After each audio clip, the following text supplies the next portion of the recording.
Are you looking to grow your product sales with specific retailers? Do you wish you had store-level information about your products?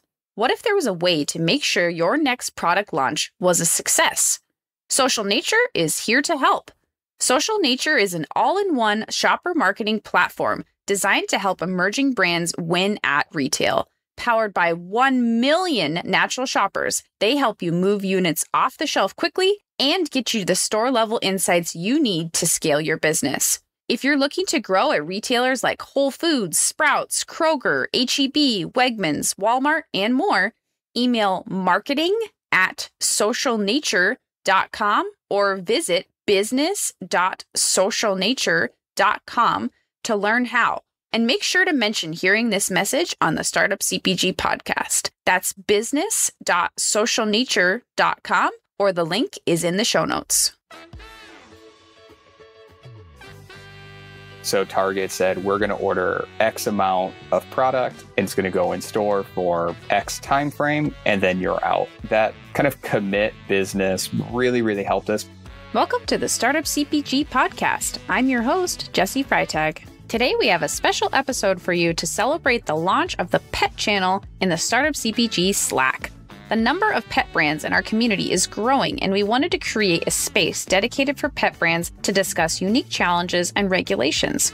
We thought who better than to join us than one of our early Slack members, Shameless Pets, who I've personally been following for a number of years. James Bello is the co-founder and CEO of Shameless Pets and is a former Target buyer with a lot of wisdom to share. Shameless Pets makes healthy treats and foods for cats and dogs that utilize upcycled ingredients in an effort to fight food waste. As of our recording date, they've saved about 1.2 million pounds of food from going into landfills. Listen in as James shares about his journey from Target buyer to brand owner, getting started in upcycled ingredients before the Upcycled Food Association even existed, how pet food regulations differ from human food and the process of setting up their supply chain and manufacturing, launching in Whole Foods, Central Market, and Target, and how they used seasonal end caps to manage establishing relationships with big retailers, navigating when to start taking a paycheck as founders, marketing levers that they rely on, including in-store promotions and campaigns with Social Nature, the debate on who the original Shameless Pet is, and more. Hi, James. Welcome to the show today. How are you? I'm doing awesome. Excited to be here. Awesome. I'm so excited to have you here. I was mentioning before we started recording that I've been following Shameless Pets probably since around 2019 when I discovered the brand and bought the lobster treats that I'm sure we'll talk about that my dog's a big fan of. And at the time, bought at a local store here in Oregon, and then kind of got to, see you all grow. So it's really fun to have you on the show today. Yeah, that's awesome. That's awesome. And you have to be one of our first customers because we launched the brand kind of at the end of 18, early 19. So it's cool. It's cool to hear that story. I love that. Well, I would love if you could start us off by just tell us a little bit about yourself and then a little bit about Shameless Pets. What are some of your different products? And that'd be a great place to start. Yeah, awesome. So name is James Bello. I'm one of the co-founders here at Shameless Pets. My personal background before starting the brand was in brick and mortar retail. So I actually started off with Target up at their headquarters in Minneapolis and did a bunch of different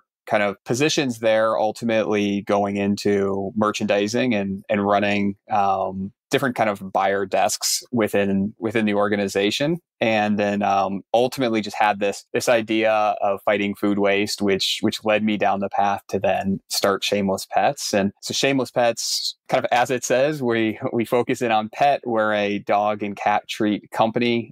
We make healthy treats, but want to do it more sustainably. So our focus is around fighting food waste, working with farmers, food processors, rescuing ingredients that would otherwise go to waste, but are perfectly healthy and nutritious and just need a little extra love, as we like to say, within the supply chain to kind of keep them in there and make them work within products. So we put a lot of focus on upcycling those ingredients and then turning them into fun treats like you mentioned. Lobster rollover is one of them. We have 3 different product lines of dog treats and 2 product lines of cat treats that we have on market, and always kind of thinking about what's next. Nice. And did you just launch an exclusive dog food with Whole Foods as well? Is that right? Yeah, I don't know if you even caught it.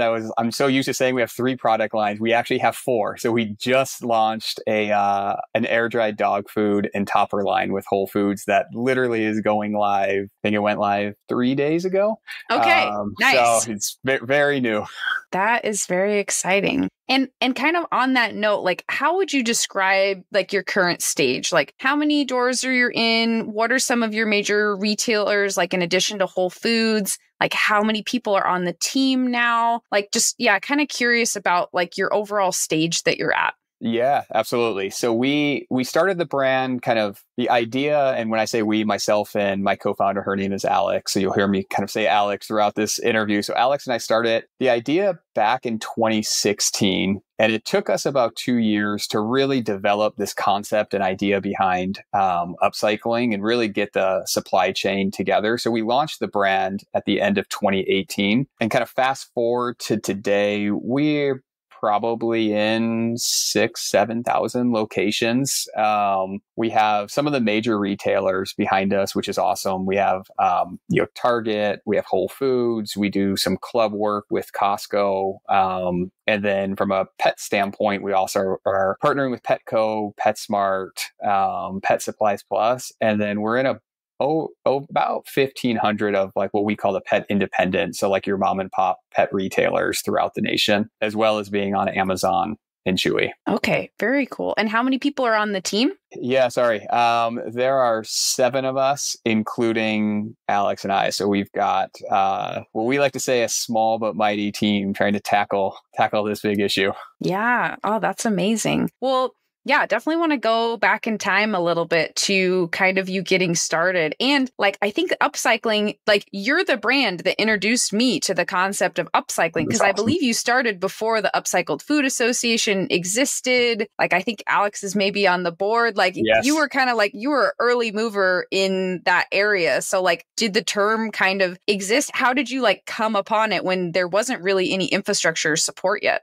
Yeah, it's an awesome question. So kind of it happened through previous work. So I was at Target, Alex was at another CPG brand, and the two of us started talking, and I was seeing food waste at the retail store level. So I was seeing, the strategies of stack it high, give this illusion of freshness to consumers, but ultimately we were throwing away a lot of food. And, at that time I was in merchandising. So I really wasn't thinking about like what happened to the food that we were throwing away. And then Alex and I started talking. She was looking at it more from a manufacturing standpoint because her background is product development. So, on the manufacturing floor, why is all this food getting thrown away? And is there better usage? And the two of us just started talking, and really it was like this kind of light bulb of, well, we really want to go solve this. It's become a passion project of ours as we started to do the research and understand just the environmental impacts of food waste that are out there. And it was kind of at the time where like imperfect foods was starting to really become a name. This idea of misshapen fruits and vegetables shouldn't go to waste. The upcycle term was there, but it was definitely not widely used. There are plenty of times, and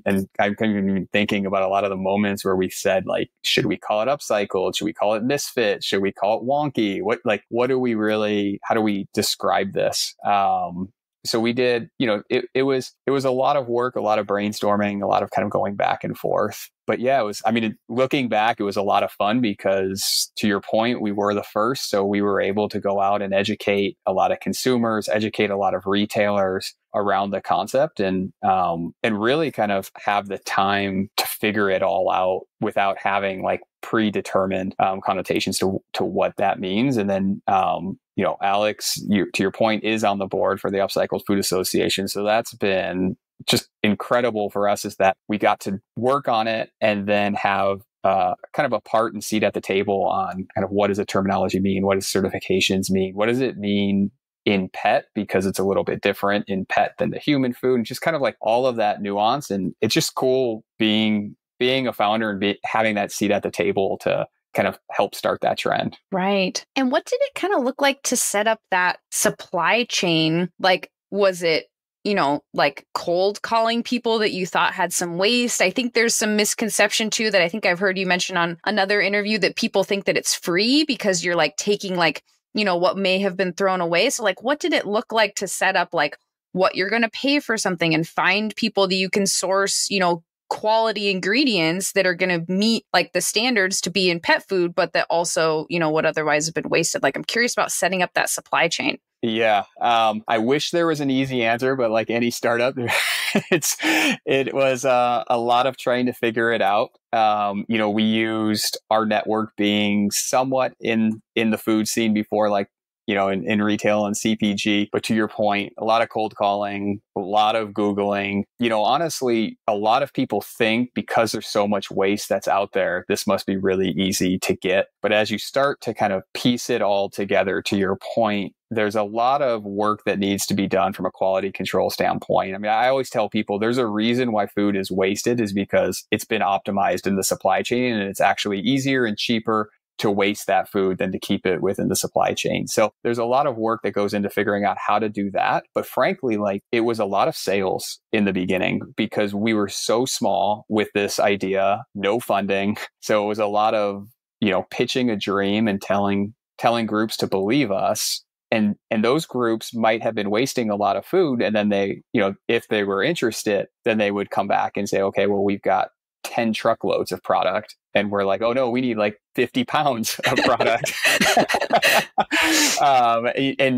Trying to convince them that one day we'll need all of that. But there's just a lot of work that they were going to need to do to put in for those quality controls and those pre-checks. So honestly, a lot of kind of, starting up conversations and stopping, but really, being able to work with true believers who also believed in the mission and believed in kind of what we were pitching and selling, and then building with them. And, as we've progressed, we've gotten a lot better at understanding what exactly we're looking for, what do we need, and being able to communicate that up front, because again, just like any startup, we were learning along the way as well. So what we said a month, a week, a day ago might be changing, and we just needed people who kind of believed in what we were doing as well in the beginning stages. Yeah, that's super interesting because, I find sourcing in general to be more like sales than anything else, trying to get suppliers to believe in you. So this is just another level that, like, I can only imagine of trying to get people to buy into the whole concept. And like you said, the system has unfortunately been optimized that just throwing it away is cheaper. So you're having to convince them on multiple fronts. So that's really interesting. But I would say to the vast majority of suppliers who we work with, so we namely work with farmers and food processors. I think 95 to 100% of people know they want to change. So I think there's this kind of connotation that, oh, they don't care about food waste. I think that's, what we have found is that's completely opposite. Anyone who's in the food system knows that it's wrong. It's just kind of prioritization. How do we go solve that? And that's where, us and hopefully a lot of others can come in and help solve that, because I do think there's a lot of people who want to get it solved. Like I said, it's just financially, and it's tough when you're working with startups who, can't financially support you as well either. So, and then as we've grown, what's been really cool is we've seen a lot of inbound come to us as well, where people are reaching out and saying, hey, we've seen this. We see that you're working with lobster. We see you're working with blueberry, sweet potato.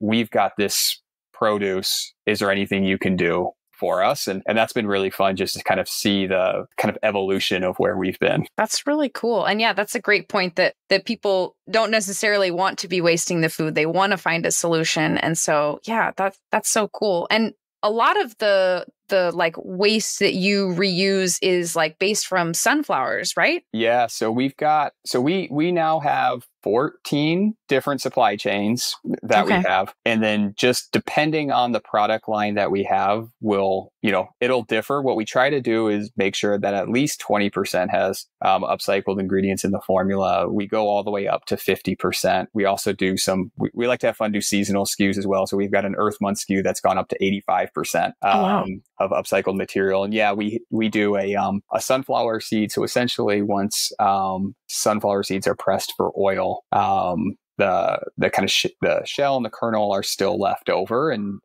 we figured out a way to process that into a powder. And it's an awesome ingredient because it's lower in fat, higher in fiber, higher in protein as well. So great for dogs' health. So that's the other thing that when we worked and when we began and until today, whatever upcycled ingredient we're utilizing, we want to make sure that it's healthy for pets as well. We don't want to just rescue something because we were able to figure out how to rescue it, but it didn't have like a functional health benefit and kind of an add-on. Because that's been really key to us as we go out and educate around upcycling, is always thinking about the consumer first and making sure that the ingredients that we're upcycling, there's kind of those positive health connotations for consumers. So you're kind of removing one of the hurdles of, well, I don't know what upcycling means, but I know blueberries are good for my dog.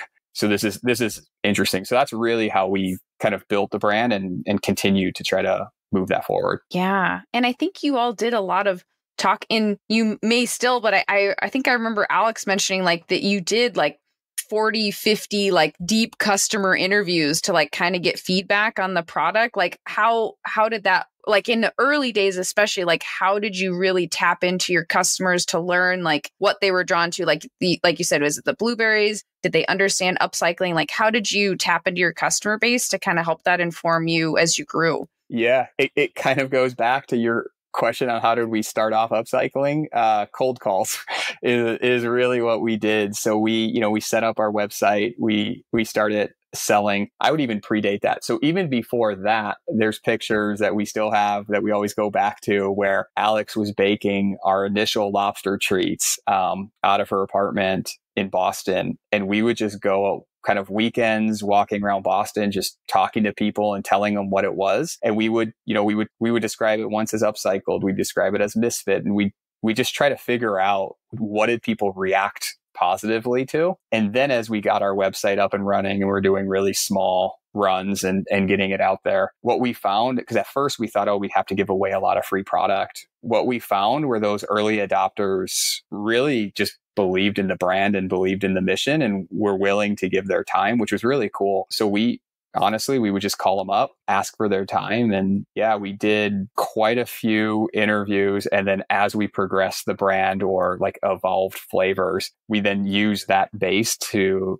ask them other questions. A lot of them came up with kind of the next flavor profiles for us, which was fun. And they've just kind of been our super users from the beginning. That's so cool. And like, how did you learn about like pet regulations too? Because I feel like there's a lot of regulations around pet treats and pet food. And as you went to like, going to a manufacturer, like, and then getting into retailers, like how is the pet industry different? How did you learn about that? Like, what did it look like to figure that out? It seems complicated. Yeah, it's super complicated. Again, looking back, we probably didn't know everything as we did it. We definitely learned along the way.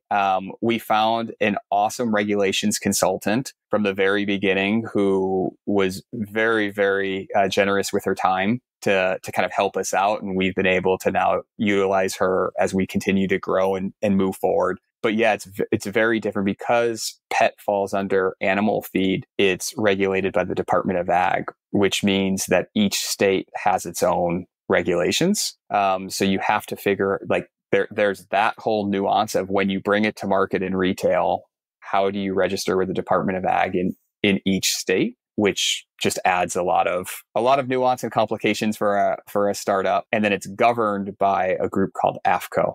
So the states kind of look to AFCO regulations. So you, as a startup, you're trying to get really smart on what does AFCO mean? What do we have to do there? What do we have to do for the Department of Ag? And again, we just got lucky that we had a consultant who was able to come on and really help us and kind of guide us and give us like somewhat of the playbook to do that. But then the other piece that you mentioned that, again, I think we leaned really heavily on was our co-manufacturer. They've been in the space for 20 plus years, helped launch a lot of different treat brands. So they really knew a lot of those rules. And again, we just begged, pleaded, and stole a lot of their time in the beginning to just ask them what exactly we needed to do to get the brand launched. Was it difficult to find a a co-manufacturer in the pet space? I'm not as familiar with, those manufacturers. So like, was it difficult to find that relationship? Sounds like it was a really positive one. So did you like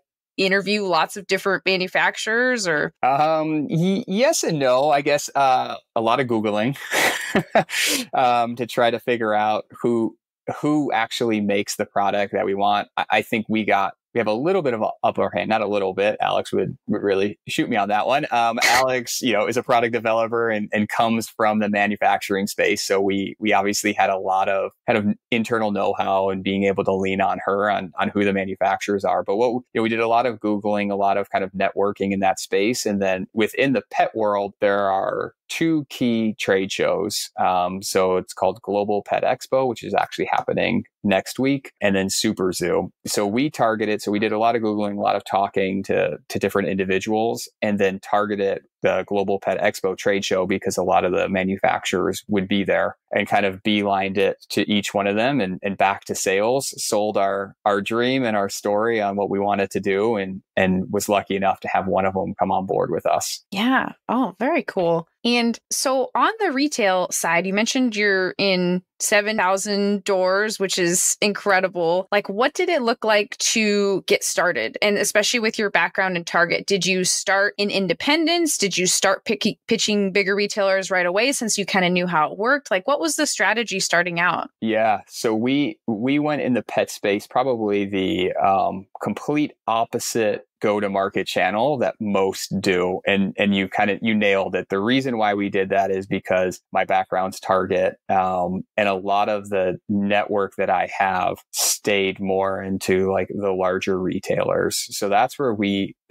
started. I would say the vast majority of pet brands and pet treat brands will start within the independent channel, just because it's definitely a channel where you can have the employees really get kind of excited, trained up on your brand, and be able to tell your story. It's just it was kind of the opposite. That was a channel I had no network, no idea how to go tackle that. So we actually started within like the grocery channel. We launched with Central Market down in Texas, and then kind of started to build up with Whole Foods, with Target. And then as we were able to, luckily enough, kind of continue to grow, get funding, we brought on a team, and the first hire that we went to go look for was somebody who came from the pet specialty channel to kind of bring that expertise to us. And then once he was able to join, he was able to then help us really understand the whole distribution channel, which distributors we should be working with, which retailers we should be working with, and kind of that whole nuance. So we were able to then lean really heavily on him to go grow that channel. Oh, yeah. Very interesting. And because you were launching, like you started out launching with some chains, and like you said, often you might be starting with like independence and kind of growing that. And then your marketing, you'd have smaller marketing efforts. How did you support sell through when you're launching in like, batches of stores? Yeah. And, you had expertise in how it worked, but like, what did that actually look like to support the sell through doing bigger launches right away when there's no awareness of what the product is? Yeah. First, extremely hectic in the fact that like, I remember we didn't even have our bag design done when Central Market said they're going to be bringing us in. So there was a very hectic. I wouldn't probably recommend going that big right out of the gates through our experience. But, I lean pretty heavily on my time at Target as a buyer, and just understood with very, very limited resources, we focused a lot on promotions, and then working with the retailer on any sort of kind of, owned marketing that they were able to offer up. So we were able to get into like their store flyers that were talking about like either upcycling or sustainability or pet, and wanted to feature us just and more kind of telling our story. I think we were able to get into a lot of those kind of marketing avenues for free. And then the dollars that we spent really were very, very targeted to TPCs to make sure that we had pricing on shelf. What we learned really quickly was it's a highly promotional category in the space. So we needed to make sure that we were kind of, hopefully, we're never going to be on even ground with the behemoths like a Mars or a Nestle, but that we were actually playing in that same kind of ballpark. So yeah, it was tough because we didn't have a lot of money. But again, I think kind of asking buyers, asking the different retailers on other avenues that we can go attract to, because what we found is a lot of the buyers really took to our story and wanted to go promote it themselves. And then we were able to get a lot of the kind of benefits through the marketing initiatives that they wanted to put forward for us. Right. And you mentioned fundraising. At what point, like at how many stores did you raise some outside funds? Well, we were in probably 500 stores. So our journey was a little unique because we went kind of to a little bit of a larger retailer right out of the gates. But we were still self-funded. So Alex and I had a conversation. I went full-time on the brand. Alex was still kind of doing her consultancy gig because she needed to make money. I was lucky enough. I got to lean on my wife who had a job and benefits. So I was able to go full-time on that. And then we got to about 500 stores. And then we got lucky enough. We applied and got accepted into Mars Pet Care's accelerator called Leap Venture Studios. And then through that, they put us investment in, and then we were able to kind of use that proof of concept to then go out and raise what I would call like our friends and family round. And then at that point, once that outside funding came in, then we felt confident enough that Alex could come on board and that the two of us could start to take in a small salary, but kind of make sure that it was something that we can kind of dedicate all of our time to. Yeah. Yeah. That was going to be one of my questions of like, when did you start paying yourself and what did that decision look like? Because I know so many founders in our community are weighing that question of like, do I put it back into the business? Like, or when is it okay to start taking a salary? Like what, do you have any insights from conversations you had around then, or like any, stories or just thoughts on that process that, to kind of help other people evaluate when is it time to, start taking home some money for yourself? Yeah. There's no easy answer to that one. We had many, many conversations around it. I think each person comes at it differently. Like I said, I was able to lean on other family to be able to support us. I think for us, once we felt confident enough with the sales velocities that we were seeing, that we knew more POs were going to come through, because I think at that stage we would ship a PO and have no idea if another one was coming or not. And then once we got the outside funding, I remember vividly having a conversation with one of our investors, and they were asking, well, are you paying yourself? And we both said, no, not yet. And they sat us down and said, you need to pay yourself something, because when we are putting our money into the company, we want to make sure that the founders are happy. If the founders aren't happy, then they're disgruntled with the company. And then we know that you're not all in. So it was just a different perspective than we had, because our perspective was every penny goes back into the company and we're doing this for the long haul. And it was just interesting to hear that perspective. And I think that kind of opened up our eyes to then look at it a little bit differently. And when we started polling that salary, it was very, very small in the beginning, just again to make sure that I think our biggest nerves, probably like every other founder, is if we take money out of the company, are we ultimately hurting the company's kind of long-term opportunities? So we started and just kind of slowly built up again as we kind of grew confidence in where the business was going. Yeah. Oh, that's super helpful to hear that investors' insights into that process. Yeah. Yeah. It definitely took us like by surprise. But then when you step back and you think about it, it makes a lot of sense. Yeah. And we did, and kind of what I would recommend to others who are in that stage, who either have investors or are talking to investors, we had very open conversations. And again, I would ask a lot of questions to them on what should my salary be? And use them as sounding boards to understand, because again, there's no Google out there to tell you if you're a startup founder in the 200,000 sales range, you should be earning this. But the investors know a lot of that, and being able to kind of use them as a sounding board was really helpful for us in trying to figure out when's the right time, and then how much is the right amount. Right. And then going back a little bit to Target, since that's, part of your expertise as well, like, how did it work did you launch right away nationally with Target? Do you use a distributor when you work with Target? Like, can you share a little bit about like the process? Like, did you kind of go through the normal category review calendar? Just kind of curious about like what it looked like to get set up, how you scaled. Yeah. Yeah. So no distributor with Target. We went direct with them right out of the gates, which really helped us from a pricing standpoint. And we were lucky enough, given some of my relationships and just understanding how Target worked.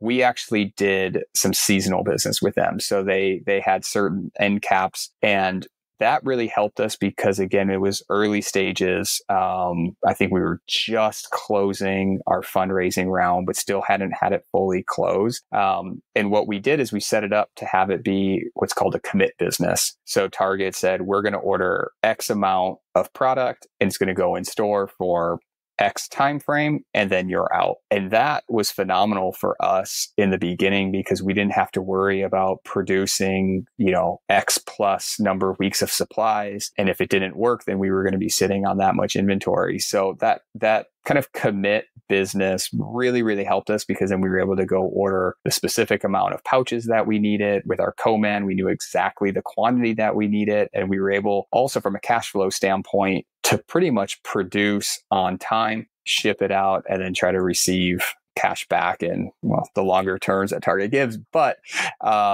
rather than holding it. So that was something that, we got, I would say, somewhat lucky that the opportunity was there, but we're really targeted within that and was able to prove ourselves out from a sales standpoint through that rather than going directly in line.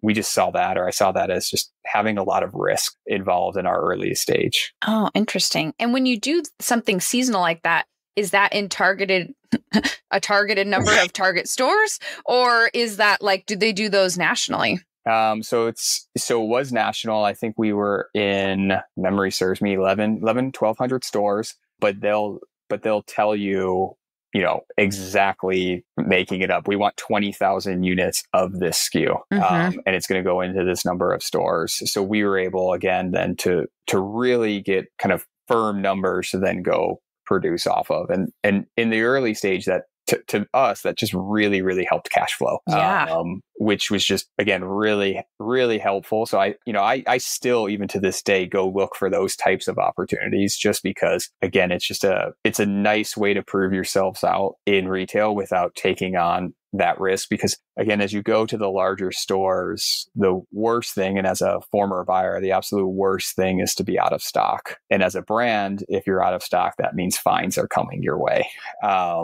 But then as you're managing cash, you don't want to get too heavy on inventory because you might run out of money at that point because everything's sitting in inventory. So those types of opportunities, especially in the beginning, are really, really helpful to try to bring in. Yeah. How do you go about finding opportunities like that? Was that partially your insider knowledge? Is that something that founders can ask for of retailers? Like any tips on kind of, finding opportunities like that? Networking and asking questions.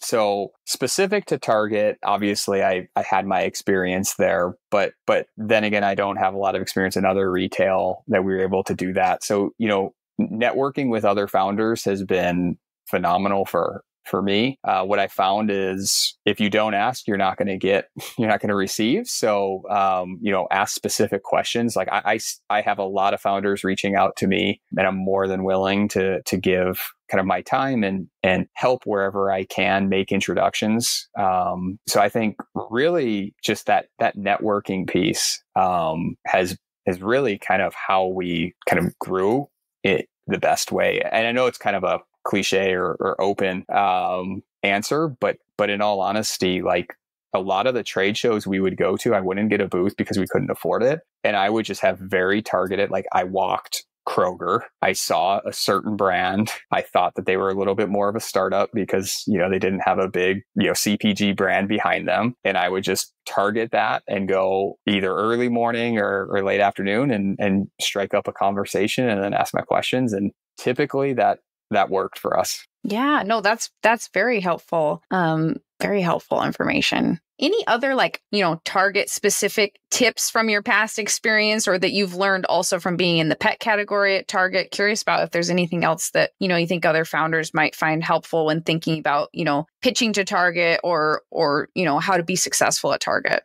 Yeah, I think maybe not specific to Target, but specific to larger retail, line reviews are key and critical. So as a buyer, I could go talk to brands and love brands and want to bring them in. But unless I either had that end cap opportunity that I talked to earlier, I was pretty much stuck on my line review timing. So what I tell a lot of kind of new founders with new brands is the number one thing to ask buyers if you get in front of them is, when is that line review? Because what you want to do is try to plan those conversations around the line review so you're not wasting too much of either your time or their time, and you understand kind of when's the right opportunity to strike. And then the other piece of advice that I give, especially for new brands, and I still put myself in as a new brand, is you're never going to compete with the big brands from a sales velocity standpoint. So going to a buyer and saying, I'm a cookie company, I'm going to compete with Oreo. The first thing a buyer is going to say is, no, you're not. And their mind switches back and you kind of lost the conversation right there. Buyers really are looking for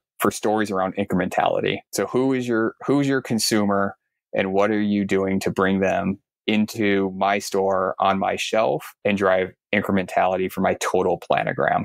And I think that's where if you can put your focus to that and understand which consumers are going to the store, even if it's a gut feeling, you don't have to have a lot of data to be able to do that, and where your brand sits from an incremental standpoint, and just really hone in and focus on that. Like for us, it was sustainability and premium, and being able to say, hey, we're not just another biscuit company that's going to steal sales from your other biscuit companies, but this is who we're bringing, this is who we're targeting, and this is the incremental sales that you're going to see because you have us on the shelf. That's what I kind of, my advice is always focus there, especially as a new brand, because final thing I would say as a buyer, your strategy is essentially you've got your big national brands who are there to drive sales for you. You have your own brands that are there to drive margin.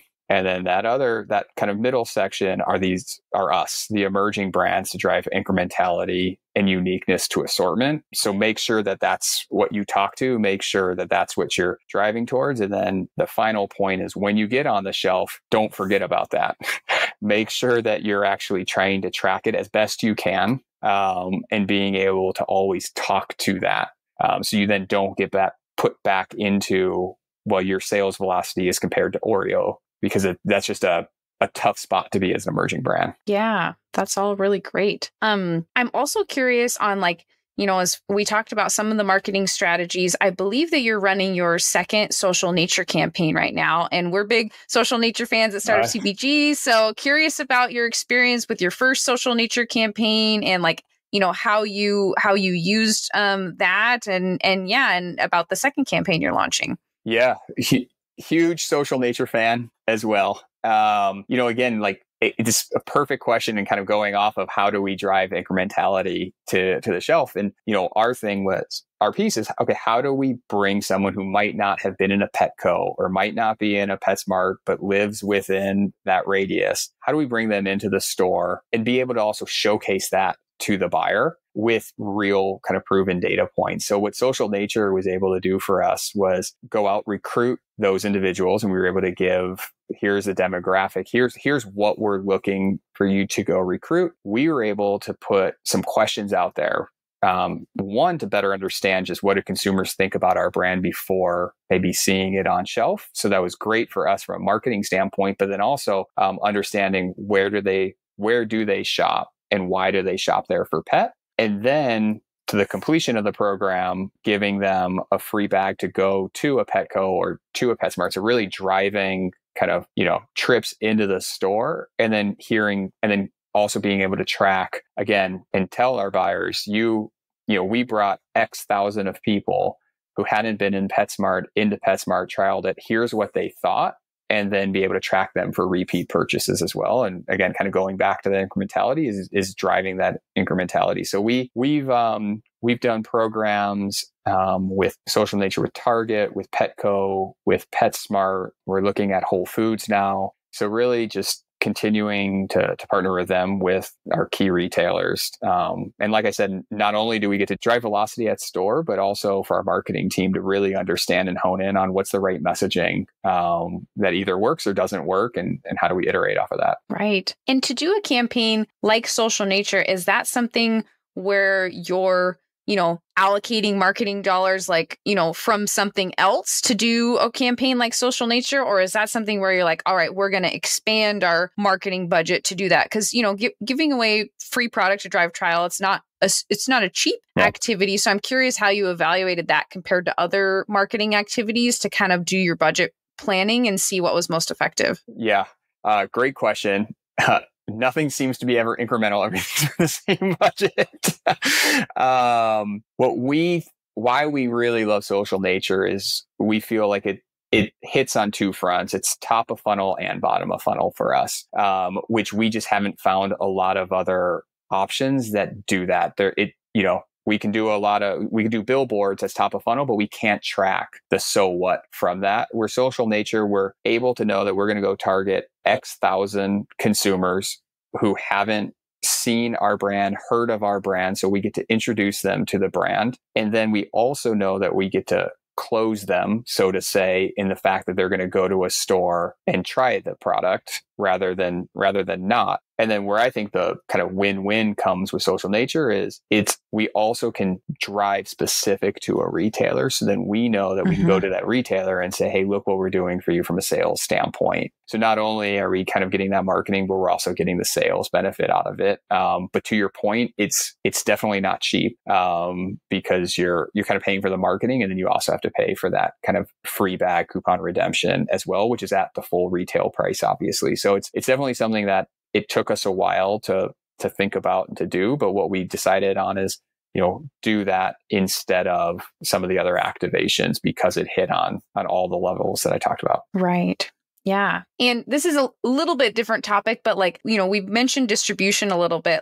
Are the distribution players different in the pet world? How did you figure that out? It sounds like with Target, you went direct, but how is navigating the world of distribution within the pet world? Yeah.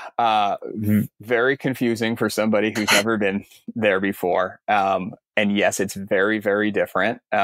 So if you come from the human food world, the distributors that you're used to, the Unify and KeHE, they do distribute pet, but they distribute pet for the grocery channel or the natural channel. So for the pet independent, pet specialty side of the business, there are specific pet distributors. As I mentioned earlier, I really learned that whole world really through my first hire who lived in that space. What I can share is there are probably 4 to 5 national distributors, so similar to the KeHE and Unify, who will service the national side of things, and then there are plenty of small regional distributors who will only cover a few states. And the goal is not, depending on your strategy, is how do you, if you want to focus on the Pacific Northwest, then you try to go figure out which is the right regional distributor for you. There's probably,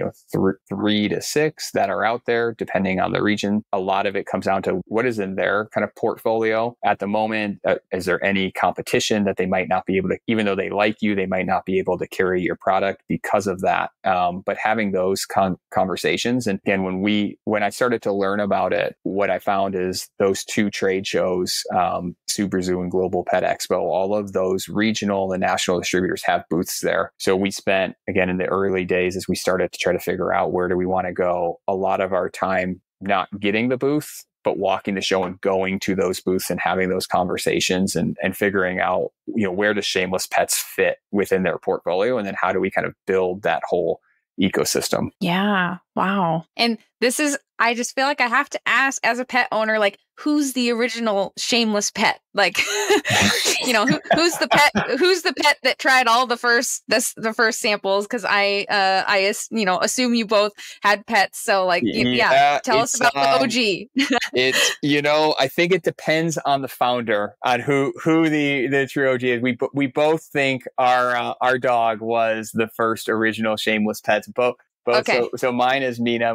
She was a puggle, and would get literally into anything. And I've got 4 kids now, and her whole MO was when our kids were toddlers and starting to eat, she would know how to scratch their legs where they would kind of freak out and then throw their food, and then she would go get it. And then Alex's Yorkie Madison is just as shameless as well in getting food and kind of getting after everything. So if you ask Alex, it's Madison. If you ask me, it's Mina. But the two of them come together, and you can see our mascot behind me. We're still trying to figure out what his or her name should be. So we're still in that kind of brand evolution on what is our dog and what is our cat's name. So awesome. I love that. Well, a question I like to end on is, are there any like guiding questions that you asked yourself when faced with tough decisions, or just like the number of decisions you have to make?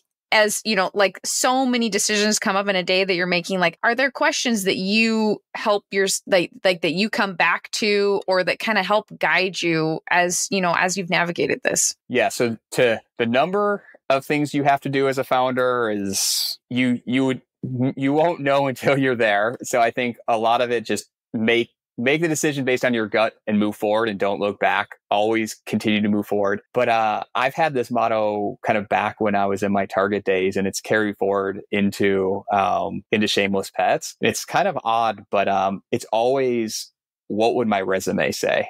What if I was telling my story on a job interview for this decision, what would I want my story to be? So I still do that at Shameless Pets, where if it's a big decision and we have to map something out, I'll kind of step back and say, well, if I was interviewing for a job and I needed to say, make the decision on should I go to Target or not, how would I ideally walk that story through to get the job? And it kind of reframes it for me on, taking all of the noise out of it and just helping, for me at least, make the decision that I would feel proud to go off and tell somebody for that in that interview. I love that. I love hearing everyone's different answers to that question. So That's really cool. Is there anything else that you wanted to share before we kind of go into how to find Shameless Pets in your website, and any other final thoughts that you wanted to share? The only thing I would say, and we talked about it a little bit around networking, and I'm very serious about this. I keep the majority of my Friday afternoons open, is if anybody's listening and anybody has any questions on retail, how to launch a pet brand, like, please reach out. I don't know if you want me to share my email here, we could share it later, but please reach out. We grew through that networking and asking questions and getting answers and help along the way. And I feel like it's our duty to pay that forward and help others through that. So, and I would say I don't find other treat brands as a competitor to ours. It's kind of, it's a big industry. We can all help each other. So that's my parting, is if you have any questions, please reach out. I will do my best, but trust me, I will definitely follow up. Awesome. I love that. Yeah. Happy to share your email in the show notes. I'll also include a link to your LinkedIn. And then for those that want to check out Shameless Pets, go to Shameless Pets, just as it sounds, .com. You can also follow them on Instagram. And then I think you have is there a store locator on your site? There's at least a list of all the retailers you're in, right? Yeah. Store locator. Check us out. It would be, awesome for you guys to try it out. We have dog. We talked a lot about dog. We have cat treats as well. So if you have a cat, try it out. And let us know. And also let us know what the next flavor profile should be. Alex loves it. Always trying to come up with the next innovation. Awesome. Great. Well, thank you so much, James. This was awesome. I really appreciate you sharing with me and with our community. And as we kind of like start to, help have more resources out for pet brands, I love that you were able to come on the show, and just really appreciate your time. Yeah, it was fun. Thanks for having me.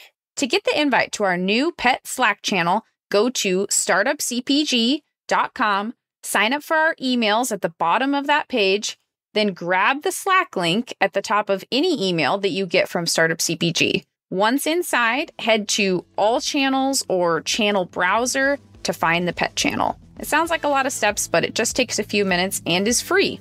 See you there.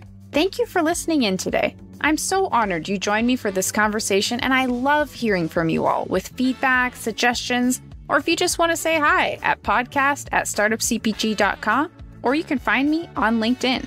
If you liked this episode, we'd love for you to share it with a friend or colleague, subscribe so you don't miss future episodes, and maybe even leave us a 5-star review on Apple Podcasts. If you aren't yet in our Slack community of founders and experts, we'd love to see you there. You can get the free invite at startupcpg.com and find all our other awesome resources there, like webinars, databases, the blog, the magazine, and virtual and in-person events. And if you found yourself rocking out to our intro and outro music, which I do every single time, make sure to check out the Super Fantastics on Spotify. It's the band of our Startup CPG founder, Daniel Scharf. I'm Jessie Freitag, your host and producer, and on behalf of the whole team at Startup CPG, thank you for being here and see you next week.